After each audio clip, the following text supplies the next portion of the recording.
Nandito po tayo ngayon sa labas. At ayan, nakikita niyo ba yung mga nakadikit na yan sa akin pader? Ayan. Meron po dyang piñati partita. May syngonium na yun yung isang yun, nakalimutan ko yung pangalan, pero syngonium yun. Tapos meron syngonium three kings. Tapos may malaking neon. Okay? So, plano ko na po siyang i-cut, ipropa from there para ayoko kasi lumagpas dun sa brown. Dapat ang goal lang hanggang dun lang sa brown. So, puputulan na natin siya doon and then i-replant natin siya. Okay? So, we're propagating them today.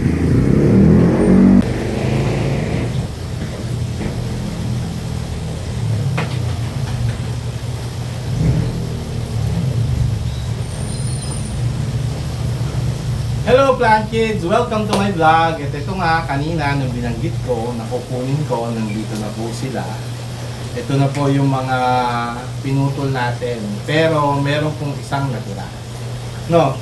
So, originally, sabi ko, lahat nung lumagpas na dun sa brown, kukunin ko.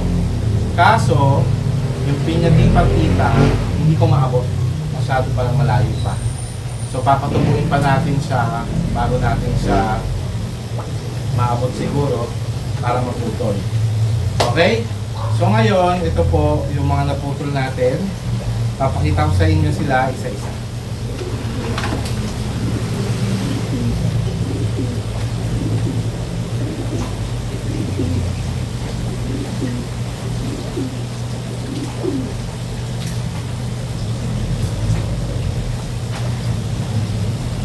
So ito na po yung una nating naputol. Ayan.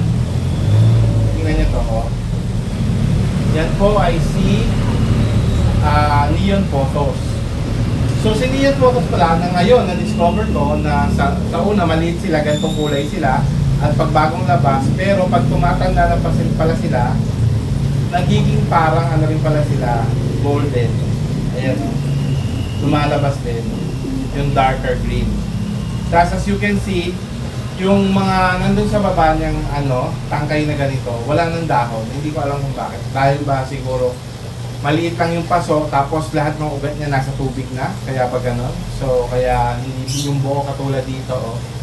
Yung nandito ko kasi, nandito rin yung nasa babang tangkay. Wala rin mga dahon yung mga nasa taas namin. So yan ang una po. Neon photos.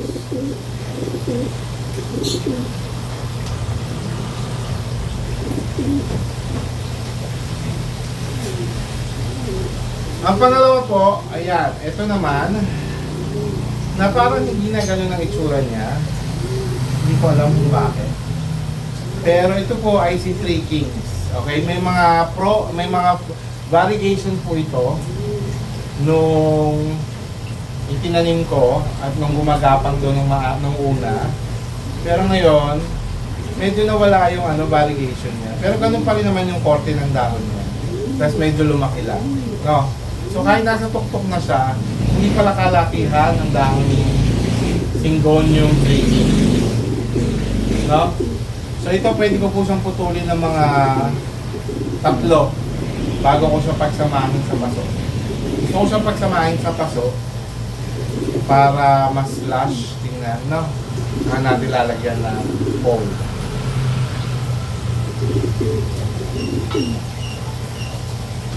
Ang third po ay ito po.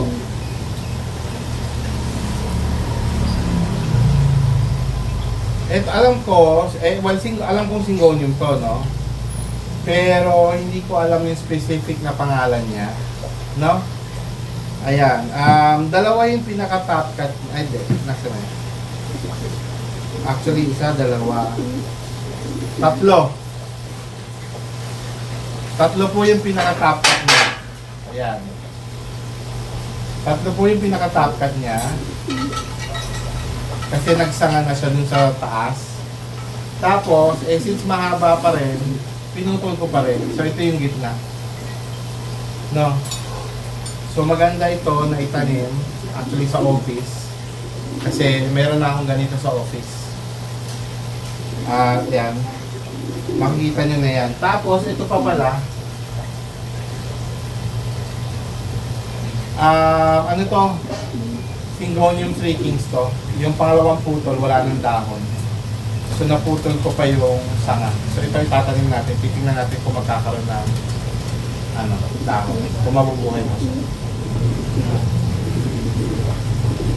And lastly, so imbis na nung umakyat na ako kasi doon sa taas hindi ko abot. So sinubukan ko dito sa baba.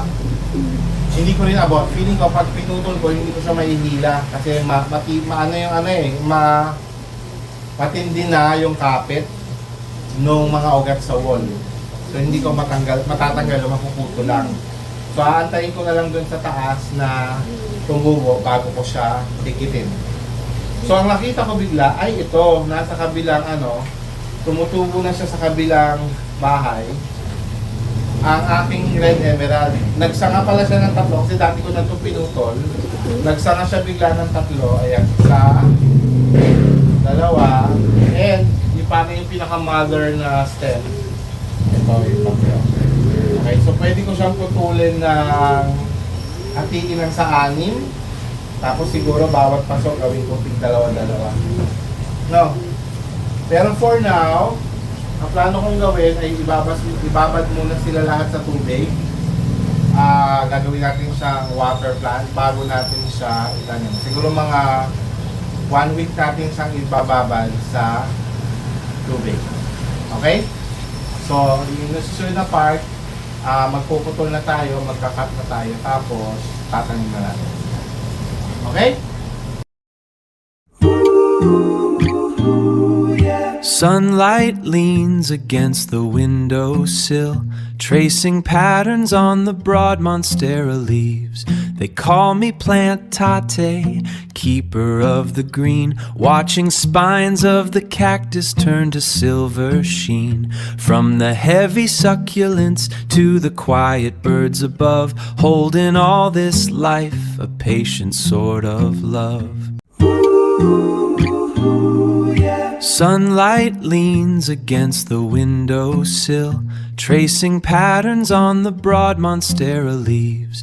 They call me Plant Tate, keeper of the green, watching spines of the cactus turn to silver sheen. From the heavy succulents to the quiet birds above, holding all this life, a patient sort of love.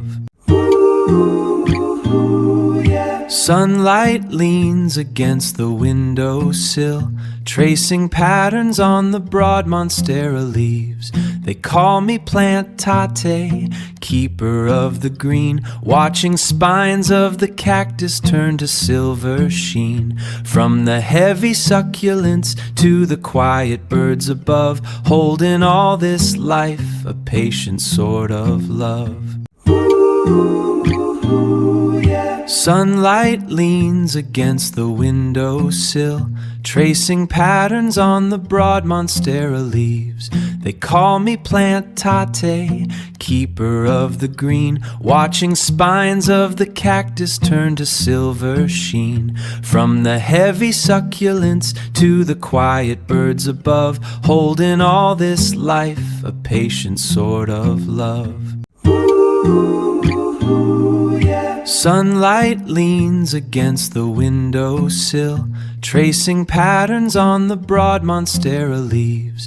They call me Plant Tate, keeper of the green, watching spines of the cactus turn to silver sheen. From the heavy succulents to the quiet birds above, holding all this life, a patient sort of love.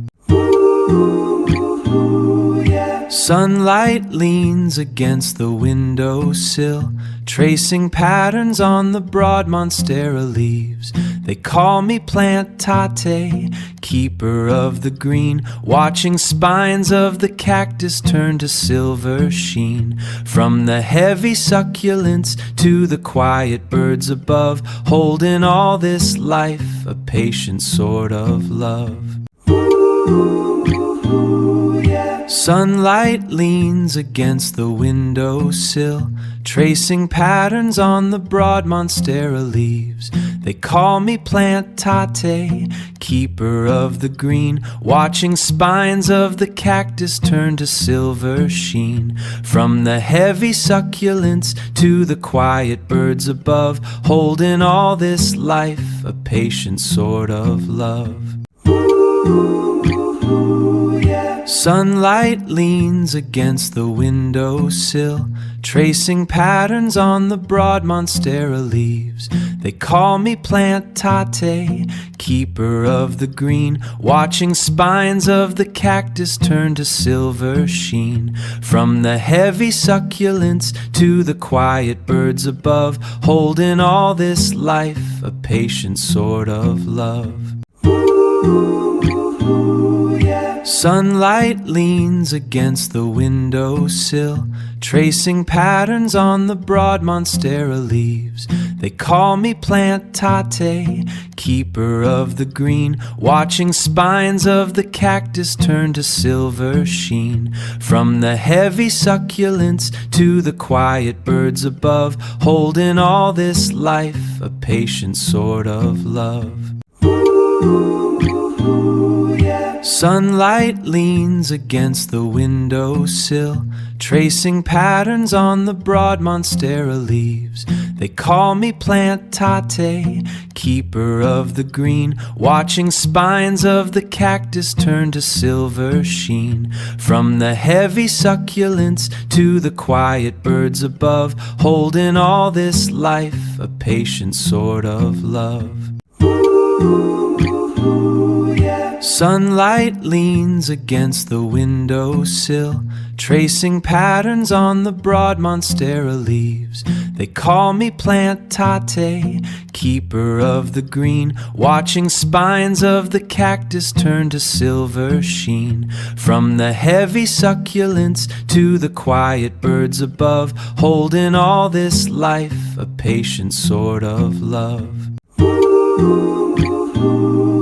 Sunlight leans against the windowsill, tracing patterns on the broad monstera leaves.